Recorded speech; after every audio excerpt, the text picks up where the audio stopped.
तो जैसे ये आई हमें पसंद आई, जैसे इसके इमेजेस वगैरह बाहर निकलने लगे थे मैंने बुक कर दिया था। ये जो ऑटो ब्रेकिंग फीचर है एडास का, तो वो कभी ट्रिगर हुआ है आपके केस में? हाँ, बहुत बार ट्रिगर हो चुका है। Even on Samriddhi express highway मैंने 110 120 से चलाया था गाड़ी, वहाँ पे मुझे 18 to 20 मिला था हाईवे। हाँ, स्पेशली मैं तो मेरे खेतों में लेके जाता था गाड़ी।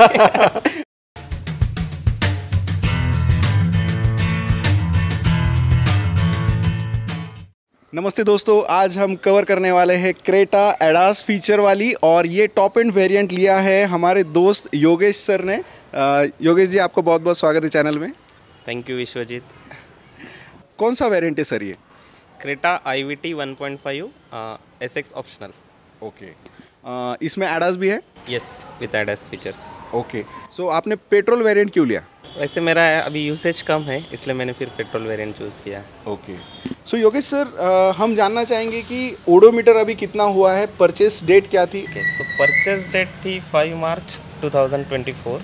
ये मेरे बेटे का बर्थडे है, हमने उस दिन उसको बर्थडे गिफ्ट किया था। क्या बात है, क्या बात है। और ओडोमीटर अभी 7000 प्लस है।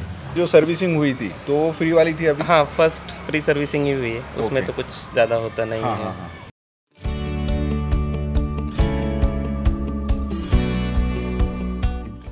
जब आपने ये गाड़ी चूज़ की तो आपकी कौन कौन सी गाड़ियाँ लिस्ट में थी जो आप परचेस करना चाह सकते थे, या फिर ऑप्शन में आपने देखा होगा? इस सेगमेंट में मैंने हाई राइडर देखा था, ग्रैंड विटारा, दोनों सेम ही है। मैंने दोनों बुक भी किया था but before launching, but after launching मैंने टेस्ट राइड लिया और फिर मैंने कैंसिल कर दिया था। अच्छा। उसके बाद फिर मैंने टाइगुन देखा था एक। टाइगुन भी एक अच्छा लगा था, बट कुछ डिसएडवांटेजेस थे, उसकी वजह से टाइगुन कैंसिल किया। इसके साथ मैंने एक एलिवेट भी कंपेयर किया था, बट एलिवेट में राइडिंग क्वालिटी मतलब कंफर्ट उतना नहीं लगा था और अंदर इंटीरियर भी उतना रिच नहीं लगा था। फिर इसके थोड़ा सा टॉप अगर आगे के सेगमेंट में जाते जैसे कि हैरियर और XUV 700, तो वो भी मैंने देखे थे। हैरियर लुक वाइज हमें बहुत पसंद आई थी, बट चलाने में मुझे उतना ये नहीं आया, फील नहीं आया या कंफर्ट नहीं लगा था, उतना रिस्पॉन्सिव नहीं लगा गाड़ी? हाँ, रिस्पॉन्सिव नहीं लगा था। तो इसलिए मैंने फिर हैरियर कैंसिल किया। XUV 700 और इसका कंफर्ट चलाने में सेम था। जो मुझे चाहिए था फील वो था, बट फिर XUV 700 7 सीटर नहीं जाना था, और कॉस्ट वाइज भी फिर क्रेटा इफेक्टिव। हाँ, बजट वाइज थोड़ा सा वो ऊपर की रेंज में चली जाती है। वो सारे फीचर्स, सब कुछ, कंफर्ट वगैरह, सब फील वगैरह इसमें मुझे मिला, फिर मैंने ये फाइनल किया। क्या बात है। Hyundai की आपकी पहली गाड़ी है? Yes, first car. ओके, इसके पहले आप क्या चलाते थे? मेरे पास डिज़ायर था। Okay, diesel. डिज़ायर डीजल आपने कितने साल चलाई? मैंने ऑलमोस्ट 12 ईयर्स चलाया वो। 1,75,000। 1,75,000। एक बताइए कि आपको लुक्स वाइज अपनी गाड़ी कैसी लगती है? लुक्स वाइज ये क्रेटा फेसलिफ्ट जो आया था, मैंने जैसे ही बोला कि मुझे हैरियर लुक में हमें बहुत पसंद आई थी, फैमिली को भी, हम हैरियर पे अटके हुए थे। बट जब क्रेटा फेसलिफ्ट का हम वेट कर रहे थे, लुक में बहुत कुछ मॉडिफिकेशन था, तो जैसे ये आई हमें पसंद आई, जैसे इसके इमेजेस वगैरह बाहर निकलने लगे थे मैंने बुक कर दिया था। अच्छा, तो आपने ड्राइव करने से पहले ही बुक की है गाड़ी? पहले ही बुक किया था मैंने। ग्रेट, मतलब लुक्स आपको इतने अच्छे लगे थे। हाँ, और बाकी हुंडई का और क्रेटा का इंजन ऑलरेडी टेस्टेड था, वो सब पता था। हाँ। तो उसके लिए भरोसा कर सकते थे हुंडई। और फिर उस टाइम में एडास का कोई भी कनेक्शन नहीं था, तब Hyundai के लिए एडास ये बिल्कुल नया फीचर था। नया फीचर। तो आपने इतना भरोसा, मतलब इतने लाख रुपए कैसे उस पर डाल दिए फिर? हुंडई ब्रांड पे ट्रस्ट किया। अच्छा, क्या बात है। और क्रेटा जब से लॉन्च हुई है तब से लीडिंग SUV है। ओके, तो वो देख के भी एक मन किया था कि सबके पास क्रेटा होगी तो नहीं लेना चाहिए। जैसे डिज़ायर थी, सबके पास डिज़ायर रही थी, कॉमन हो जाती है, बट फिर बोला वो सब देखने की चीज़ें हैं।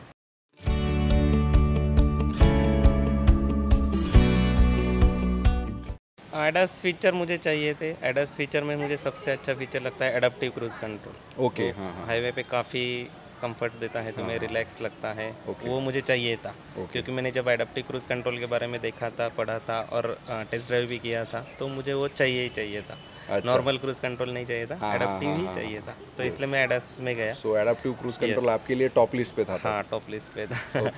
तो फिर सेकेंड फीचर इसका ऑटो होल्ड है, वो जो मुझे काफ़ी अच्छा लगता है।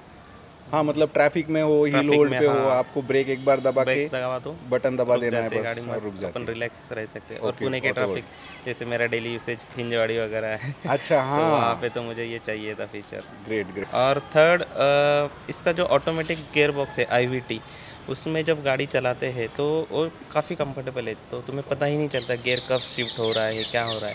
सीवीटी में या फिर तुम्हारा जो एटी वगैरह गियर बॉक्स रहते हैं उसमें वो महसूस होता है थोड़ा सा, एटलीस्ट सेकंड थर्ड गियर के शिफ्टिंग पे।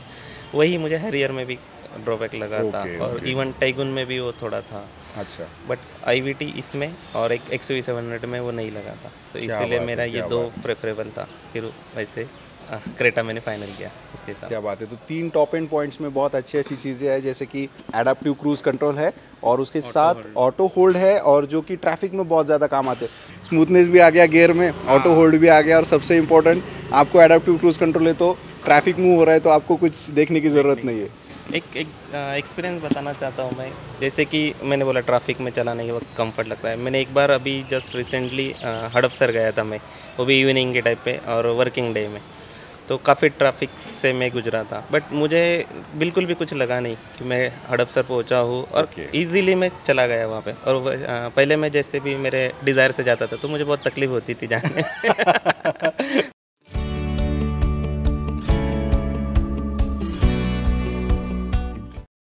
तो योगेश सर, हम एक बहुत बड़ा और इम्पोर्टेंट सवाल पूछने जा रहे हैं, जो कि है एवरेज के बारे में। आपने लिया है नेचुरली एस्पिरेटेड पेट्रोल इंजन, जो कि पहले से ही 1.5 लीटर का है, और यहाँ पे पावर तो मिल रही है, बट एवरेज का क्या? अभी एवरेज का कंपैरिजन नहीं कर सकते हैं, क्योंकि अगर सारे फीचर्स चाहिए, इतनी बड़ी गाड़ी लेना है तो थोड़ा सा कॉम्प्रोमाइज़ करना पड़ता है, बट फिर भी कंपैरेटिव टू अदर गाड़ियाँ इसी सेगमेंट में काफ़ी अच्छा एवरेज दे रही है।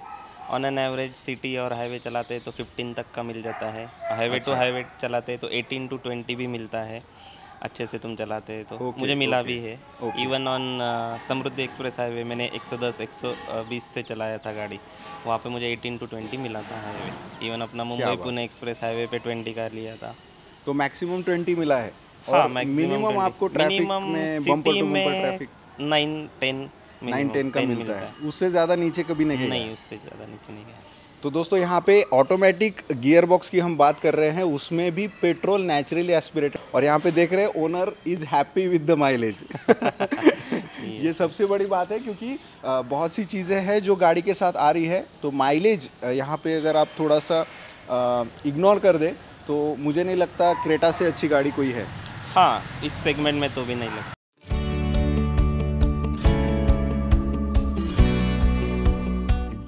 जैसे कि हम सभी जानते हैं कि ये एक ऐसी प्रीमियम क्रॉसओवर है जिससे कि मिड साइज एसयूवी की कैटेगरी में देखा जाता है। बहुत लोगों ने ऑफ रोडिंग इसको चलाया है। आपका क्या एक्सपीरियंस है ऑफ रोडिंग के बारे में? हाँ, मैंने भी काफ़ी चलाया है। हाँ, स्पेशली मैं तो मेरे खेतों में लेके जाता था गाड़ी। कम से कम मैंने 15 to 20 टाइम्स में लेके गया हो खेत में। और खेतों के रास्ते तो आप सबको पता है कैसे रहते हैं, बट मुझे दिक्कत नहीं हुई। इससे पहले मैं मेरी डिज़ायर लेके जाता था तो थोड़ा सा गाड़ी टच हो जाती थी नीचे कहीं पे भी, तो इसको अभी तक तो नहीं हुआ। काफ़ी अच्छा परफॉर्मेंस, मतलब ग्राउंड क्लियरेंस आपको। और कितना लोड आप लेके जाते थे? जब कहते हैं कि लेडन वेट कितना है और लोग बैठने के बाद ग्राउंड क्लियरेंस कम हो जाता है, तो वैसा एक्सपीरियंस? ऑफ रोडिंग में ज़्यादा तो नहीं, मतलब, लेकिन हाँ, मैं पूरे फैमिली को लेके गया था 1-2 बार खेतों में, तब भी मुझे कोई इशू नहीं आया। तब भी कोई ऐसे नहीं हुआ कि गाड़ी नीचे खरोच हो या कुछ टच नहीं हुआ गाड़ी नीचे। Great great great.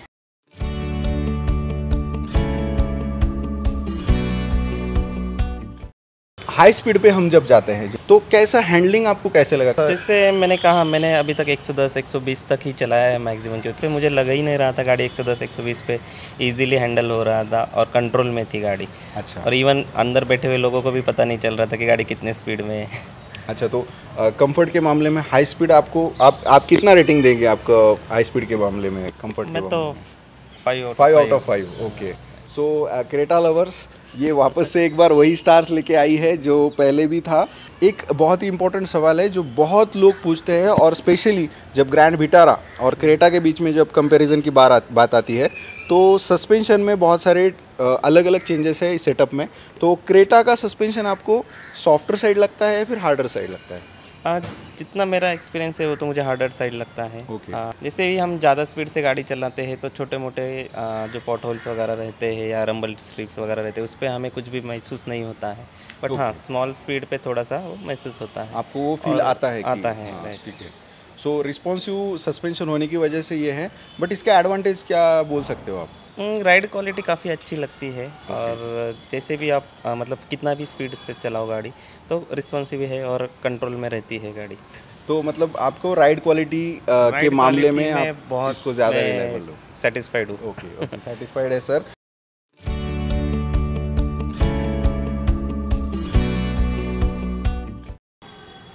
Yogesh ji, आप ड्राइवर सीट पे कैसा फील कर रहे हो? काफ़ी कंफर्टेबल एंड रिच फील करता हूँ मैं यहाँ पे बैठने के बाद। सारे कंट्रोल से ड्राइवर को कंसीडर करके सेट किए गए हैं। काफ़ी कंट्रोल्स अपने स्टीयरिंग व्हील पे भी आते हैं और यहाँ पे बहुत सारे बटन्स हैं। Even in touch screen also you have lots of features. यहाँ पे 6 वे इलेक्ट्रॉनिक एडजस्टेबल सीट है। देन टिल्ट एंड टेलीस्कोपिक है स्टीयरिंग है। स्टीयरिंग इज काफ़ी स्मूथ है। देन वेंटिलेटेड सीट्स है, तो काफ़ी एक अच्छा फीचर है। देन स्क्रीन इज कर्व है और स्क्रीन काफ़ी चेंज किया है, वो मुझे बहुत अच्छा लगा इसमें। डैशबोर्ड भी थोड़ा सा चेंज है और ये कॉकपिट काफ़ी अच्छा है। यहाँ पे बैठने के बाद मेरे दोस्त बोलते हैं कि पायलट का फील आता है। इंटीरियर काफ़ी अच्छा लगा था मुझे इस गाड़ी का, वो एक रीज़न है गाड़ी लेने का। फीचर के बारे में पूछा गया तो एक सबसे बेहतरीन फीचर इसका लगता है dual zone AC climate control. Second is 360 degree camera view, और इसका जो फ्रंट कैमरा है और रियर कैमरा काफ़ी क्वालिटी अच्छी है। अभी आप देख सकते हो कि नाइट व्यू में भी कितना अच्छा क्लैरिटी है। देन जैसे ही आप इंडिकेटर ऑन करते हो तो आपका यहाँ पे कैमरा ऑन हो जाता है और आपको पीछे से जो भी कुछ आता है वो दिख जाता है। और इसके अंदर एक एडास के फीचर में ब्लाइंड स्पॉट मॉनिटरिंग है, देन कोलिजन वार्निंग है, इमरजेंसी ब्रेक है, लेन असिस्ट है, एडाप्टिव क्रूज कंट्रोल है।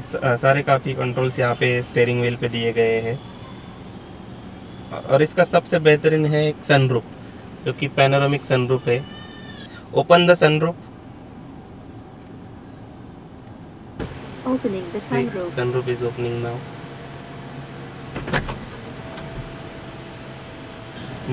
मेरा प्राइमरी रीज़न गाड़ी का लेने का यही था, सनरूफ चाहिए था। क्या बात है, तो ये तो बहुत ही ज़्यादा इम्प्रेसिव हुआ। क्या ये आपने एलेक्सा को बताया या फिर क्रेटा का कोई सॉफ्टवेयर है? क्रेटा का इनबिल्ट सॉफ्टवेयर है। ओके, तो वापस से वो बंद करेगी? Yes sure. Close the sunroof. Closing the sunroof. और आप देखोगे इस सनरूफ की क्वालिटी भी काफ़ी अच्छी है। बाकी गाड़ियों में इसका ये जो क्लॉथ आता है वो काफ़ी थिन आता है। इस स्क्रीन पे आप देख सकते हो सारे फीचर्स टच स्क्रीन के थ्रू भी आप ऑपरेट कर सकते हो, या फिर यहाँ पे वेरियस बटन्स दिए हुए हैं उसके थ्रू भी आप ऑपरेट कर सकते हो। देन यहाँ पे गियर का है, parking, reverse, neutral and then driving mode. यहाँ पे 3 ड्राइविंग मोड्स है। एक स्पोर्ट, यहाँ पे आप देख सकते हो sports, eco and then normal. आपको अगर जब ज़्यादा पावर लगती है तो आप स्पोर्ट्स में चला सकते हो, सिटी में आप इको में चला सकते हैं, या वैसे नहीं तो नॉर्मल ऑन एन एवरेज चलाना है तो नॉर्मल पे चला सकते हैं। और ट्रैक्शन मोड्स भी है 3। तो उसके लिए बटन दबाना? हाँ, या ये बटन सिर्फ टच करना होता है। जैसे ही बटन दबाते हो तो आप ट्रैक्शन मोड में शिफ्ट हो जाते हैं। Snow, mud and then sand, this 3 traction modes are there. Okay, तो यहाँ ये पे ऑफ रोडिंग के लिए काफ़ी, तो ये 2 in 1 काम करता है ये? Yes, great. पुश करने के बाद ड्राइव टू ट्रैक्शन कन्वर्ट होता है और रोटेट के बाद मोड्स चेंज होते हैं। ओके, ये मोड्स का नॉब है। उसके बाद ये पार्किंग ब्रेक है, ऑटोमेटिक पार्किंग ब्रेक। जैसे आप ऊपर क्लिक करते हो तो यहाँ पे पार्किंग ब्रेक आ जाता है। जैसे आपको रिलीज करना है तो सिर्फ नीचे दबाना है। ये वार्निंग भी दिया देखो उन्होंने, अगर रिलीज करते वक्त ब्रेक पे पैर नहीं है तो वार्निंग देता है। सी, ओके, जैसे अगर मुझे रिलीज करना है तो मुझे ब्रेक पे पैर रख के रिलीज करना होता है। उसके बाद तुम्हारा ऑटो होल्ड का फीचर है, ये ऑन करना है या ऑफ करना है। अभी ऑटो होल्ड है। ऑटो होल्ड आप दबाने के बाद कहाँ पे नोटिफिकेशन आएगा? यहाँ पे नोटिफिकेशन आता है, ये नीचे। ये देखो अभी मैंने ऑटो होल्ड डिसेबल कर दिया तो वो चला गया वहाँ से। जैसे ही मैं ऑटो होल्ड फिर से इनेबल करता हूँ यहाँ पे आ जाता है। जैसे ही आप ऑटो होल्ड करना चाहते हैं तो ये ऑटो होल्ड ग्रीन हो जाता है, यानी कि ये इनेबल है। अभी गाड़ी एक जगह पे स्टेबल है और मैंने ब्रेक पैड पे से पैर हटा दिए हैं और कहीं पे भी कोई भी ब्रेक अप्लाइड नहीं है, बट गाड़ी एक जगह पे स्टेबल है। ओके, ये है ऑटो होल्ड का फीचर। जो काफ़ी अच्छा लगता है। डिसएंगेज कब होगा? जैसे मैं एक्सेलेरेट करूँगा तब ये डिसएंगेज हो जाएगा। ग्रेट, लाइक सी। ओके। उसके बाद आता है वेंटिलेटेड सीट्स। ये 3 स्पीड्स में आता है, इसको कम भी कर सकते हैं हम। ओके।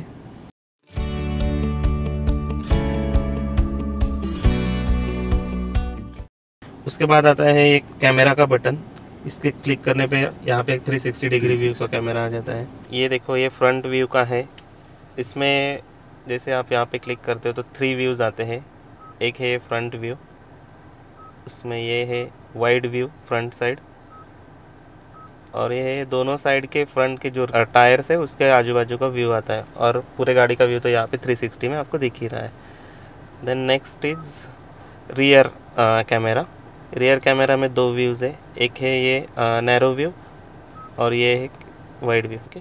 और इसके बाद ये है 360 व्यू। यहाँ पे गाड़ी का कलर वाइट आता है, कौन सी भी गाड़ी का कलर है यहाँ पे डिस्प्ले में वाइट ही दिखेगा। नहीं तो आप रोटेट मतलब यहाँ पे अगर माउंटेन्स या फिर कहीं हिली रीजन में हम हैं, हाँ, तो यहाँ पे क्लियर आपको व्यू मिल सकता है। क्लियर व्यू मिल सकता है, राइट। तो ये सोलो ट्रैवलर्स के लिए बहुत ज़्यादा फायदेमंद फीचर रहेगा। करेक्ट। ये ऊपर भी आता है थोड़ा? नहीं होता है। अच्छा, क्या बात है। तो पूरा टॉप व्यू भी देगा, राइट। तो समझो एक, अच्छा ये देखो साइकिल वाला कितना क्लियर यहाँ पे दिख के गया। तो वैली में अगर आप गाड़ी चला रहे हो तो बहुत ज़्यादा कंफर्ट मिलेगा। तो आपका कहना है कि ये 360 कैमरा अपने आप ही चालू हो जाता है जब गाड़ी कोई प्रॉक्सिमिटी में आ जाती है? राइट। जैसे ही ऑब्जेक्ट आता है तो ये 360 डिग्री कैमरा ओपन भी हो जाता है, ऑटोमेटिक ऑन हो जाता है और तुरंत इंडिकेटर देना चालू हो जाता है। ग्रीन यानी कि थोड़ा डिस्टेंस है, ऑरेंज यानी कि डिस्टेंस कम हो गया, रेड यानी कि you are almost close to that. अरे, तो मतलब यहाँ पे एक असिस्टेंट मिल जाता है ट्रैफिक के टाइम में? Correct, right. ट्रैफिक में बहुत अच्छा फीचर है।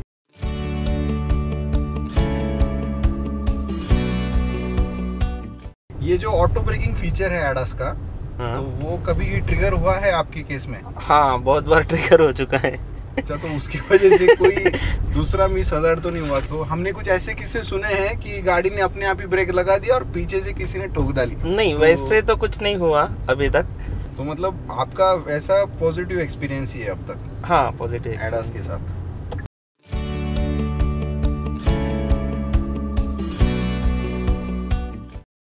अभी देखिए, मैंने एडाप्टिव क्रूज कंट्रोल ऑन कर दिया है। 45 के स्पीड पे वो सेट हो चुका है। मैंने एक्सेलेरेटर छोड़ दिया है, ब्रेक छोड़ दिया है। जैसे ही कोई सामने ऑब्जेक्ट आएगा तो स्पीड अपने आप कम होते जाएगी। देखो, अभी ये सामने वाली व्हीकल का भी वाइट हो गया है यहाँ पे, ताकि वो ऑब्जेक्ट उसके रेंज में आ रहा है, तो गाड़ी ने स्पीड कम कर दी। देखो, अभी वो 25 तक चली गई है, 20।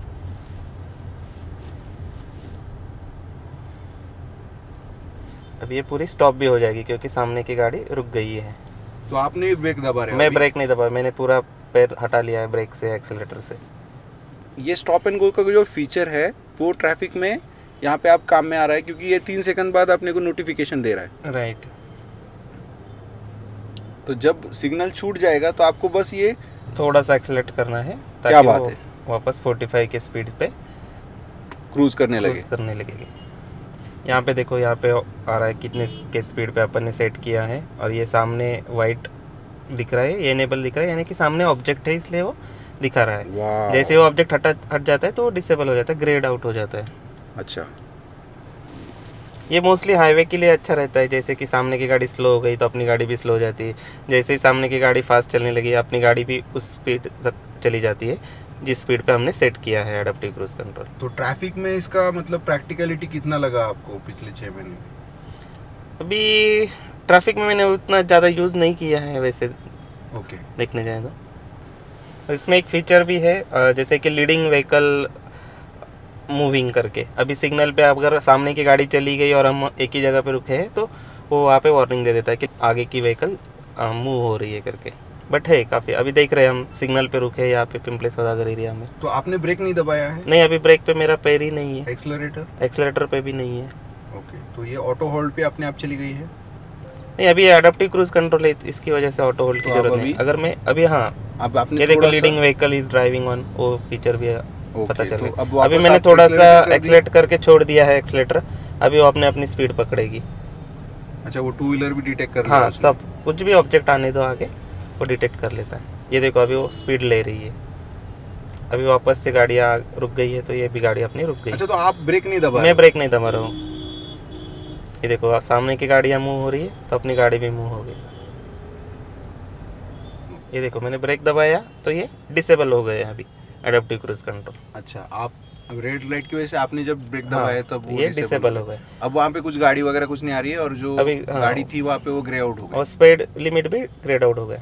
अच्छा, अगर ये बटन में सिर्फ रिज्यूम का एक बटन रहता है ये, तो ये रिज्यूम का अगर क्लिक करूँगा तो रिज्यूम हो जाएगा, बट जैसे सिग्नल छूट जाएगा तो हम ये रिज्यूम करते हैं। अच्छा, योगेश सर, आपके हिसाब से एडास किसने लेना चाहिए और किसने अवॉइड करना चाहिए? मैं तो सजेस्ट करूंगा कि सबने लेना चाहिए एडास, क्योंकि ये काफ़ी सेफ्टी के लिए है, आपके सेफ्टी के लिए और कंफर्ट के लिए है।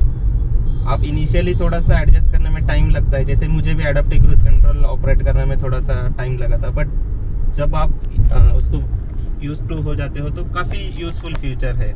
और बाकी सब ब्लाइंड स्पॉट मॉनिटरिंग वगैरह ये सब भी फीचर्स काफ़ी अच्छे हैं, तो ये सब अपने खुद के सेफ्टी के लिए ही है, इसलिए मुझे तो लगता है कि एडास सबने लेना चाहिए।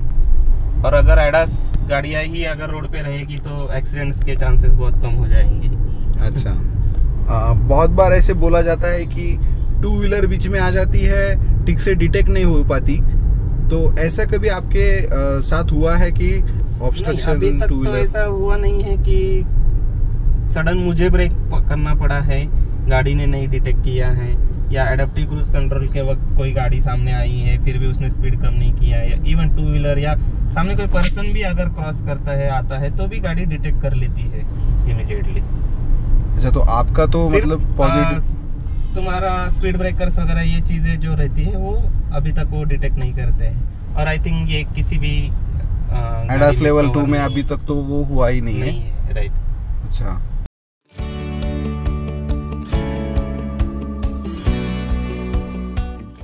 ड्यूअल जोन क्लाइमेट कंट्रोल जो फीचर है इसमें, तो कितना प्रैक्टिकल आपको ये लगा? ये मुझे काफ़ी यूज़फुल लगता है, क्योंकि मुझे मेरी वाइफ को एसी ज़्यादा चलता नहीं है तो जब भी वो उस साइड बैठती है तो मैं उस एसी टेम्परेचर रहता है वो काफ़ी हाई रख देता हूँ, ताकि मुझे एटलीस्ट कूल लगेगा और उसको साइड पे थोड़ा सा नॉर्मल टेम्परेचर रहेगा। तो ये दोनों टेम्परेचर नॉब है उसके लिए। अभी ये मैं क्लिक करूँगा तो ये सिर्फ मेरे साइड का टेम्परेचर चेंज हो रहा है, और ये चेंज करूँगा तो ये सेकेंड साइड का चेंज होगा। और अगर दोनों एक साथ करने हैं तो ये सिंक बटन है, देखो दोनों सिंक हो गए। अभी एक ही बटन दबाने से दोनों एक साथ चेंज होता है। अच्छा, तो इसका ऑरेंज जब चालू होगा तो आप तो ड्यूअल जोन की हो जाता जगह है, सिंगल जोन में चले जाते हैं। इसके जो पियानो ब्लैक फिनिश वाले बटन्स है वो आपको कैसे लगते हैं? मतलब ये कितना प्रीमियम फील देते हैं आपको? काफ़ी अच्छा लगता है। ये अभी 360 अपने आप ही चालू हो गया है।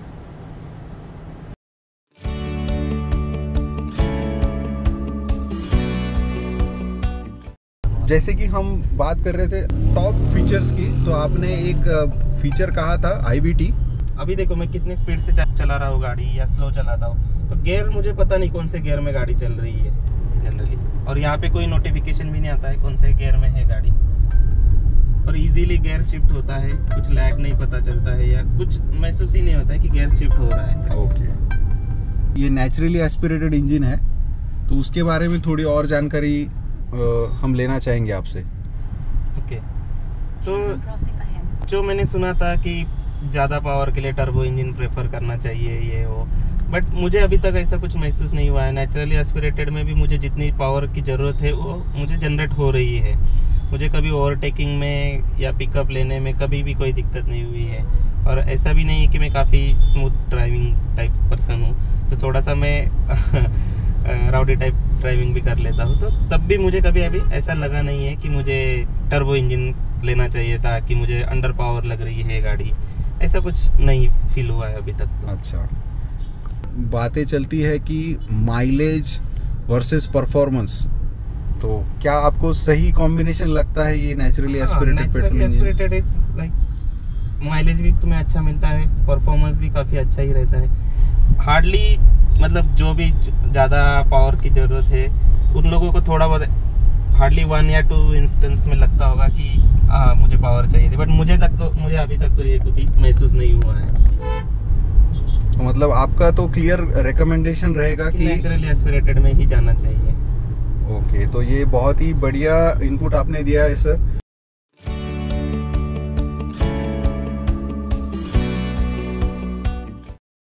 जो आपने टॉप एंड वेरिएंट लिया है तो उसमें ब्लू लिंक के बहुत सारे फीचर्स ऐड ऑन हो जाते हैं, तो आप कितना उसको यूज करते हैं? करेक्ट, ब्लू लिंक मतलब आप मोबाइल से ऑपरेट कर सकते हो, गाड़ी को स्टार्ट कर सकते हैं, ऑफ कर सकते हैं। अगर मान लो कि आपने गाड़ी कहीं धूप में खड़ी की है और तुम्हें जाना है तो आने से पहले ही तुम ऑन कर दो गाड़ी, ताकि कूल हो जाएगी और आप रेडी टू गो रहोगे। जैसे गाड़ी में बैठोगे तो आप इमीडिएट निकल सकते हो। अगर बाद में तुम्हें आप भूल गए कि गाड़ी मैंने ऑफ की थी या नहीं की थी, विंडो क्लोज है या नहीं है, डोर लॉक किया था या नहीं किया था, ये सब चीज़ें आप घर पे बैठ के भी चेक कर सकते हो। विंडो का भी उसमें नोटिफिकेशन आ जाता है? हाँ, दिख जाता है कि विंडोज क्लोज है या नहीं है। ओके। और अगर मान लो कि गाड़ी का डोर ओपन है तो नोटिफिकेशन भी आता है आपको कि डोर इज नॉट क्लोज। आपको स्पेशली ऐप में जाके चेक करने की जरूरत नहीं पड़ती है। अच्छा, तो अपने आप ही नोटिफिकेशन मोबाइल में जैसे मैसेज आ जाता है वैसे कार ही आपको एक मैसेज भेज देती है? मैसेज नहीं, एक काइंड ऑफ नोटिफिकेशन। अच्छा, हाँ, ओके।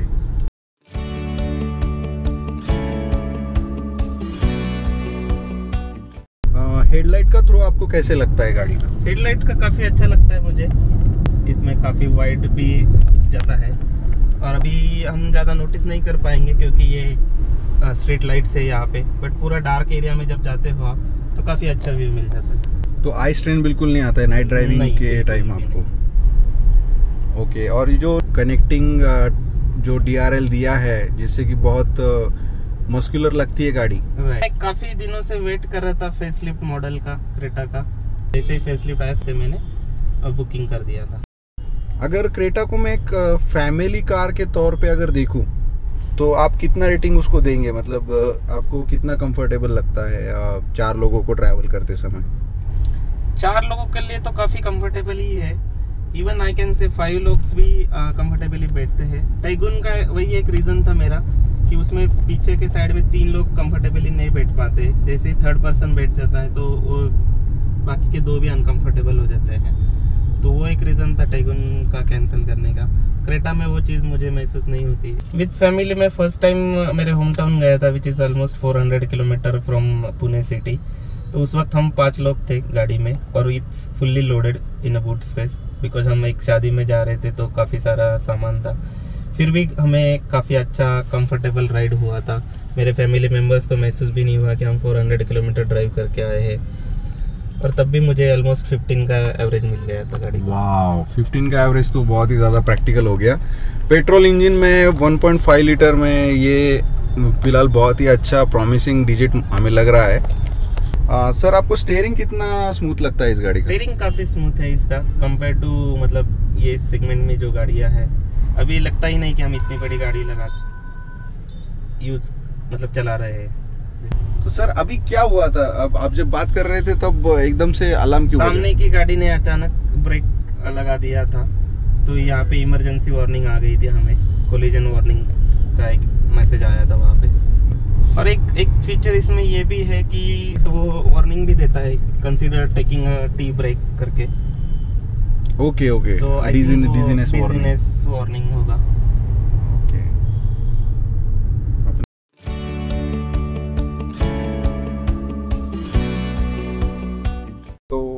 योगेश जी, आप व्यूअर्स को क्या बताना चाहेंगे? मतलब आपका वर्डिक्ट क्या रहेगा? ये गाड़ी कौन ले सकता है? और जिसको फीचर लोडेड गाड़ी लेनी है, एसयूवी सेगमेंट में लेना है और एक ट्रस्टेड इंजन, ट्रस्टेड ब्रांड और काफ़ी कंफर्ट राइडिंग क्वालिटी अगर चाहिए तो I will prefer go for the Hyundai Creta facelift model 2020। Great. इस सेगमेंट में जो अदर गाड़ी है वो कहीं ना कहीं में लैग कर जाती है इसके कंपैरिजन में। ओके, मतलब एक तो एडास नहीं होगा, नहीं तो फिर राइड क्वालिटी थोड़ा सा कंफर्ट नहीं रहता है। अब हम पार्किंग में आ चुके हैं और क्या ये अपने आप चालू हो जाएगा? 360 कैमरा। आप कैंप चालू हो जाएगा। ये देखो ये स्टार्ट हो चुका है। Beautiful beautiful. इसका सबसे ज्यादा बेनिफिट मुझे पार्किंग करते वक्त हुआ है, और क्योंकि हमारी सोसाइटी में पार्किंग स्पेस काफी कम है। ओके। काफी कंजेस्टेड जगह से मुझे गाड़ी निकाल के पार्किंग करनी होती है। अच्छा। तो आप देख सकते हैं नाइट में भी कैमरा क्वालिटी कितना है। और ये देखिए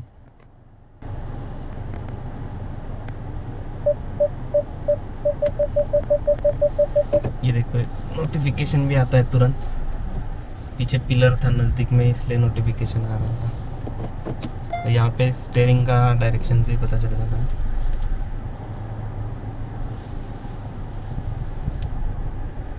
ये देखिए अभी जैसे ही मैं पीछे क्लोज लूँगा तो ये नोटिफिकेशन आना चाहता है, ग्रीन ऑरेंज रेड हो गया। अच्छा, यहाँ पे भी आता है वो इधर इस साइड में। अच्छा ड्राइवर के साइड में भी आ रहा है। राइट। ग्रेट, मतलब आपको यहाँ पे देखने की कैमरा जरूरत ही में नहीं देखने है। की जरूरत नहीं है। वाओ।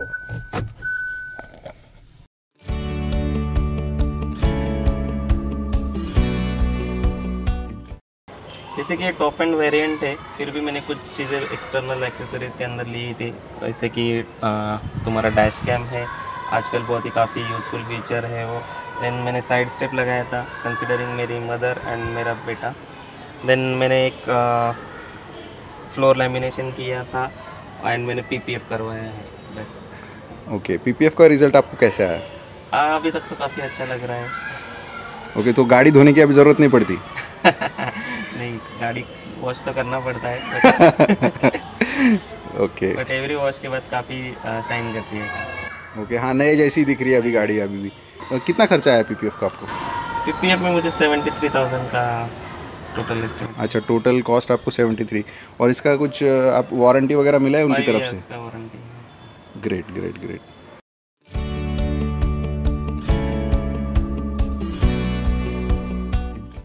तो योगेश जी, एक बहुत बड़ा सवाल आता है कि जब आप नेचुरली एस्पिरेटेड पेट्रोल इंजन के बारे में बात करते हो तो ऐसे बार बार कहा जाता है कि अंडर परफॉर्मिंग इंजन होता है, इस गियर बॉक्स को ज़्यादा पावर नहीं मिल पाती।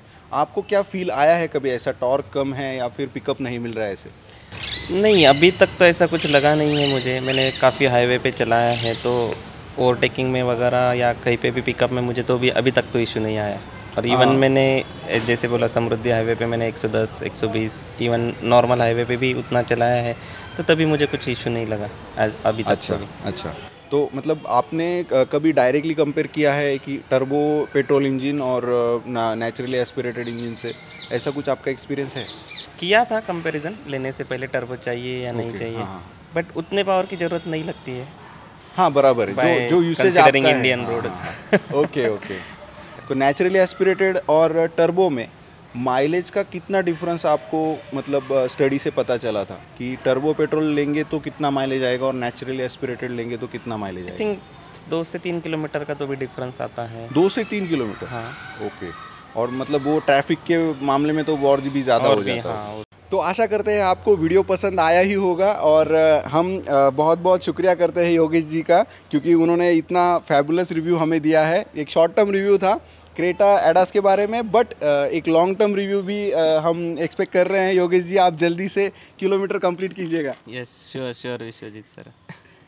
तो ये था क्रेटा का टॉप एंड वीडियो, और हम ऐसे ही वीडियो और लेके आने वाले हैं फैबुलस फीचर के साथ। जुड़े रहिए स्मार्ट ड्राइव के साथ। देखने के लिए बहुत बहुत शुक्रिया। मैं विश्वजीत आपसे अभी विदा लूँगा।